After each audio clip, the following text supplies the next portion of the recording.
So it's time for a new weekly challenge, and this time it's all about the self-image. That is how we believe others look at us, but also the way we look at ourselves. So this means we're going to do some serious self-observation, but also sitting down, going through the collected data and do some root cause analysis. That is what this week's challenge is going to be all about, so make sure to see the whole video if you want to hear all the details.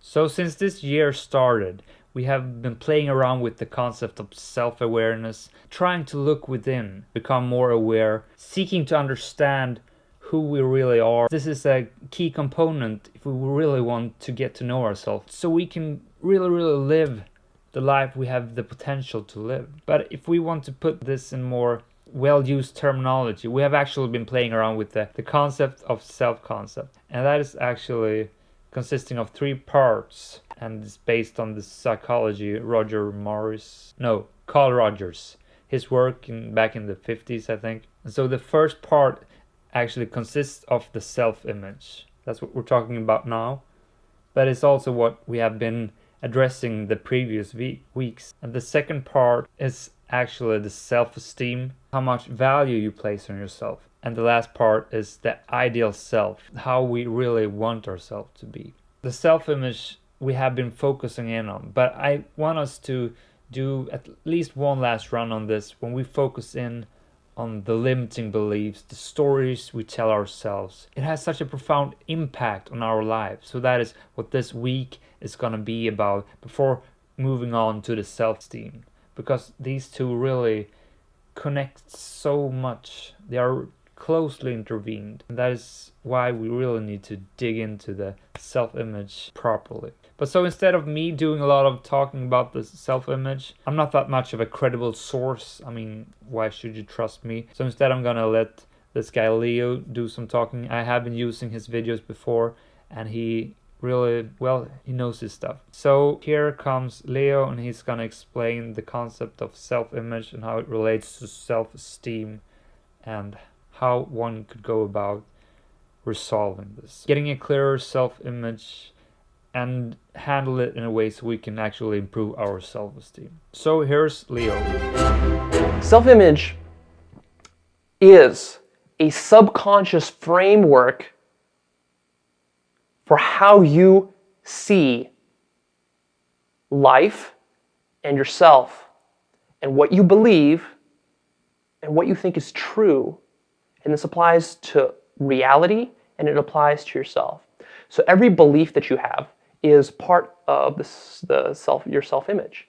What you think of yourself, of course, is the self-image, but also what you think is possible. That's also part of your self-image. For example, do you think it's possible for you to be earning $1 million a year? Do you really believe that? If you do, then that's part of your self-image. If you don't, if that sounds ridiculous to you, sounds like a fairy tale, like wishful thinking, that's not part of your self-image. And so that pathway of reality basically is blocked off to you. What's happening here is that in your mind is creating a map, a mental model of reality and how the world works. And this model, this is the really tricky part about it, is that it's mostly subconscious. You're not aware of it. You're not aware of all the assumptions that you make about how your world works, how society works, how life works, and how you work, who you are. You have all sorts of assumptions that get in there mostly unconsciously by being programmed and conditioned as you're growing up, by your parents, by all the friends you interact with through school, basically every single person that you come into contact with. And not just people, but also circumstances that happen to you, and just even simple things like experiences that you have when you put your hand near a hot stove, and you learn your lesson from that real quick, right? But that gets seared into your subconscious, and that's part of your self-image and your model of reality. 95%, I would say, of your behaviors and actions are subconscious. So the results in your life are largely subconscious. You're not conscious of the results you're getting. And your body is like a thermostat, and your mind is like a thermostat, and it tends to keep you in a state of homeostasis and equilibrium. So that is why it's hard to make change, and that's why you're stuck where you are right now. That's why you're stuck earning as much money as you do. You're stuck at the weight level that you're stuck at. You're stuck at your happiness kind of set point. You're stuck in your relationships, kind of where you've always been. And so you're kind of tend to be stuck there. And if you want to create big change, then you've got to start looking below the surface into this big ball of yarn. You start to unravel that stuff and looking at the self-image. So what's powerful about the self-image is that anything that you really believe to be true is something that you're going to then align your behaviors and your actions with. So your behaviors and really your whole personality and what you think of yourself and what you think of the world and how you then go and act, the things you then do in your life, this is very practical, the things you do in your life are all shaped by what you believe is true. And the crazy thing here is that it doesn't matter if you believe it to be true and it's false. You'll still operate based on that belief. Because by definition, a belief is believed to be true by you, and so it feels as though it's true. And there are many things in your self-image that are complete horseshit, false fabrications, complete illusions. And that is keeping you stuck where you are. Things that are in your self-image are completely illogical, stupid, foolish, until you articulate them. The problem is that you don't even know what they are. You haven't dug into that ball of yarn to find out. Or something like, I'm ugly. You might never have even articulated to yourself that you are ugly, but maybe deep down inside, you actually believe it. And that's why you have a lot of the relationship problems that you have, is because you need the other person to come and give you compliments and to praise you all the time and to lavish you with love. And whenever he or she is not doing that, you feel rejected, you feel angry, you feel bitter, and then that relationship falls apart because you create a lot of stress and drama because you want more love and you want more affection from the other person, and that drives the other person away from you. But you need it ultimately because deep down, without even realizing it, you believe that you are ugly and you need other people to basically counteract that belief, and so you want them to be showering you with compliments all the time. So when you actually start to change your self-image, and this is possible, it's possible to change your self-image, then you start to create lasting changes that are sustainable, that are not like a yo-yo effect, that actually last. Then what you got to start doing, you've got to start doing work in your subconscious, because your subconscious is the power center of your results. The subconscious is where 95% of your action is stemming from. So that's what you got to work on. And that is working on your self-image. It's working on your beliefs. It's doing more of this deeper introspection work. But it does take persistence. Most self-esteem issues are self-image issues. And usually where these come from is childhood. As a child growing up, from about the age of 3 to the age of 12, well, you're very impressionable. And a lot of times if you grew up in a family situation that's not very stable and stuff happened, you might have had just stray situations that came in there and left a really big negative impression. So maybe someone told you that you were fat when you were a kid. Maybe someone told you that you were ugly. Maybe someone told you that you're going to be a failure, you're not going to amount to anything. Maybe someone told you that they don't love you and nobody ever will love you. Maybe a parent told you this. Maybe someone at school told you this. Maybe a bully told you this, a sibling, whoever. And somehow you now have this programming running in the back of your mind, and it is causing you to feel unconfident.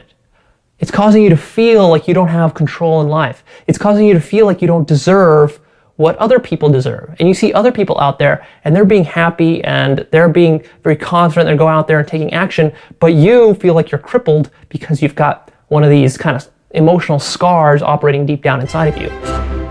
You might want to just sit down and do a little bit of journaling and kind of look back at your life and just see what are some of the incidents that could have caused that.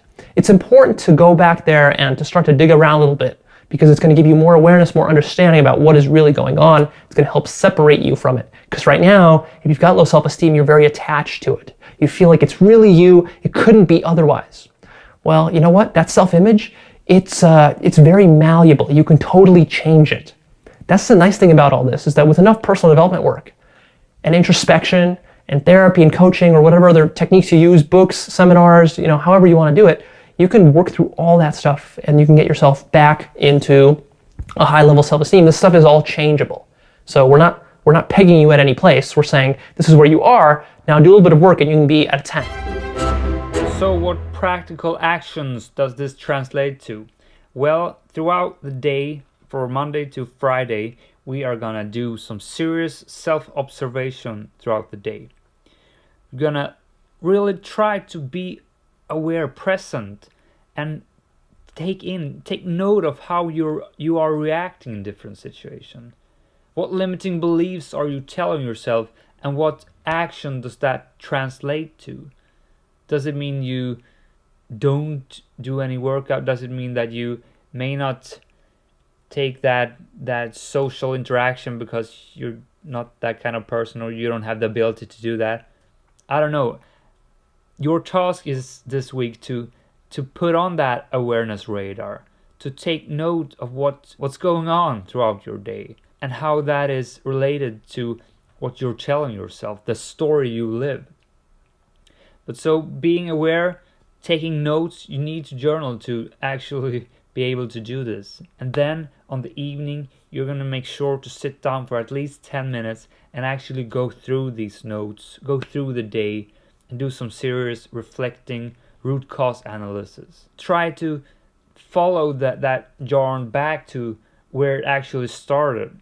If you have a poor self-image, body image, is that nested in some serious stuff that happened when you were a child? Sometimes just shedding the light on things makes it less harmful. I'm not saying it disappears, but when we have an answer for why things are the way they are, we can take the next step to realize that just because something that happened in the past happened, it doesn't mean it's true. It may have been true, or maybe it wasn't true at all. We develop so much through life, and we change. People are not the same, and we may have let the event that happened take too much place in our life. So that's why we are going to do the root cause analysis and see where all these things come from. And also, to do this, it really is demanding a high level of consciousness and awareness. That is why we're going to try to avoid all kinds of external inputs that takes our focus away from us. That means that we are going to allow ourselves to just be alone in our own head throughout the week. Try to not listen to any podcast. Try to only listen to instrumental music if you're listening to music. Avoid social media and just browsing the internet, using your phone sporadically. Just try to be alone in your own head this week so you can actually do some analysis, processing, observing yourself. Because if you're constantly bombarding yourself with inputs from other sources, that's not going to happen. It really requires this awareness. So that is this week's challenge. If you do this properly, it really can have some profound insights. So in short, self-observation throughout the day, take some notes, be very aware and present, exclude all the external inputs that usually takes your focus away. And lastly, sit down for at least 10 minutes and just process the day and do some root cause analysis. See where it all leads back to. So that is it. I hope you are excited. I'm not so excited right now, but I will be. Tomorrow I'm gonna go all in on this for sure. So with those words, I'm signing out. Thank you for watching, and don't forget to subscribe if you want to get all the notifications for the videos I release throughout the week. Bye guys. There is almost always information to hand about what is really wrong. Our stream of consciousness contains a reservoir of muddled hints about our woes, which need to be gathered and decoded. The art of living is to a large measure dependent on an ability to locate our thorns accurately and in good time, so that we will not forever be condemned to suffer our symptoms and terrify strangers with our roars.